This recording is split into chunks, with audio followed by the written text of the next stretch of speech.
Hello, it's been a while, but I'm back with another simple but yet hard tutorial. I'm gonna show you how to do this cool effect with the Saber plugin where you have this little glowing like effect around this like the orbs or like the little bongos, I guess you call them. I'm gonna show you how to do that and how I did it. Like when I posted this video or like when I posted this edit, no one really talked about this really. And I thought people would, but I guess they think it's like actual part of the anime. But I'm gonna show you how I did this. So before you actually start the whole entire process, you have to get your clip first and then add your Twixtor to it, because if you do it beforehand and then do the Twixtor later, everything's just gonna mess up. So and then make it the length you want. So we'll just go the same length as the video. So now that we have this, as you can see, this one it's like blurred in because I did some, zoom in effects on that. But that doesn't matter. You can do that yourself. It's easy. So with this, it's going to be a little bit tedious. The layer you have on, you just want to duplicate it. And I would duplicate it the amount of times that, or like how many things you're going to mask. So for this, it's 1, 2, 3, 4, 5. So it's 5 and we need 1, 2, 3, 4, one more, 5. So from here, you want to get the top, the second one that you duplicated. This one doesn't matter. We'll just move this to the side so it's not confusing. So this is the first one that we had, the first one, and this is the second one we duplicated. So you want to get the mask tool, the pen tool, the pen, hit J on your keyboard, and you just want to zoom in with your scroll wheel. And this is where it gets a little bit tedious because you have to mask. And now you try to get this as like round as possible, because if you say you zoom out and you're trying to do it, then it's going to look super straight and you kind of want it to curve along with the character. So that way it has that curvature instead of that straightness. Finish that up. And then once you have your character finished or whatever you have drawn, and again, for this, it doesn't have to be exactly perfect, just because when you add the Saber plugin, it's going to have like that reactor effect. So it's going to have like a little bit more like roundness and thickness to it. So it doesn't have to be exactly perfect on the edge, just somewhat around it. So once you have this done, once you have this, it should look something like that. You want to hit P on your keyboard, hit position, and then hit S on your keyboard and hit that scale or hit the low keyframe. So, and then you hit U, so that way you bring up the keyframes that you have brought up. And as you can see, once you click on the actual layer, if you click off the layer, you won't be able to see anything even if you move. So you have to click on the layer so that way you can see the mask.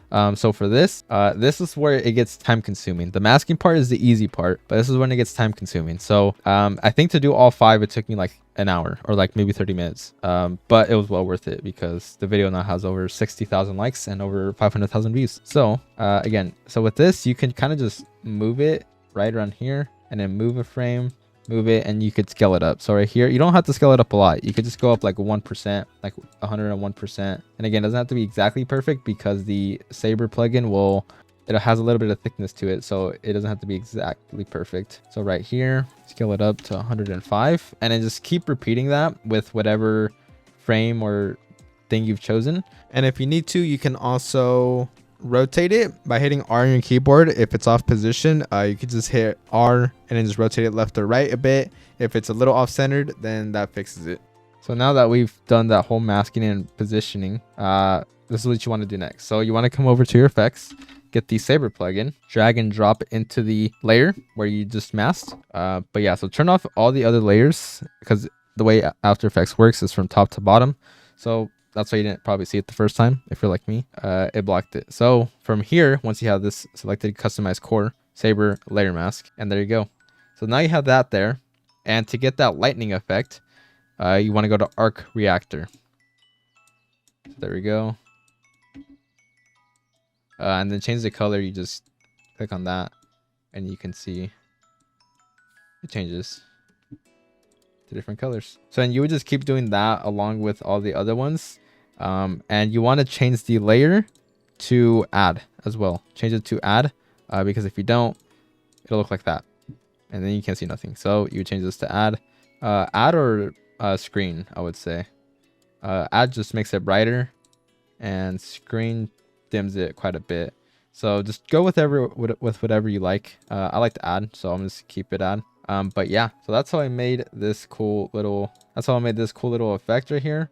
And again, to do all the other 3 or 4, it's the same process. You just mask, hit P on your keyboard, keyframe it, hit S on your keyboard, start a keyframe at the beginning, and then you kind of just want to move it, scale it, scale it. And you could do it every other frame because again, you can't even tell right here, it looks actually probably better than the first time. As you can see, the first time it kind of wobbles left and right, and right here it's kind of still. That's what I mean as well. Like, it doesn't have to be exactly perfect, because if you're going for the lightning effect, then it's gonna have a little bit of thickness to it, so it won't matter. As a default, where it has like a line and you can actually like see it, but you can even mess around with it. You can go fog. Fog is kind of cool. I mean, you could probably just get like a circle layer and then just put a circle around it and then just have it fog up. But yeah, you can mess with all these other ones. Nebula is even cooler. I could have went with Nebula, damn it. Anyways, but yeah, you would just want to just mess around with the settings for the Saber. But then for this, it's the same process. So you would just come over here, click on the third one, turn on the layer, it'll disappear, and then you want to keyframe it. So you would just keyframe. I'll make this one fast. So yeah, once you have that, and then you can just add the Saber onto it. Boom. Go over here, hit arc reactor, customize core, layer mask, and then you come over here and hit add. So there you go. So it's that easy. It is a little bit, the only thing that's hard about it is just the keyframing and the moving of it. That's all it is. That's the only hard part, I would say. And we can just change that color. There we go. So yeah, that's how I made this cool little effect with my edit. Hope you liked this little tutorial. It was short and fast. Yeah, see you later.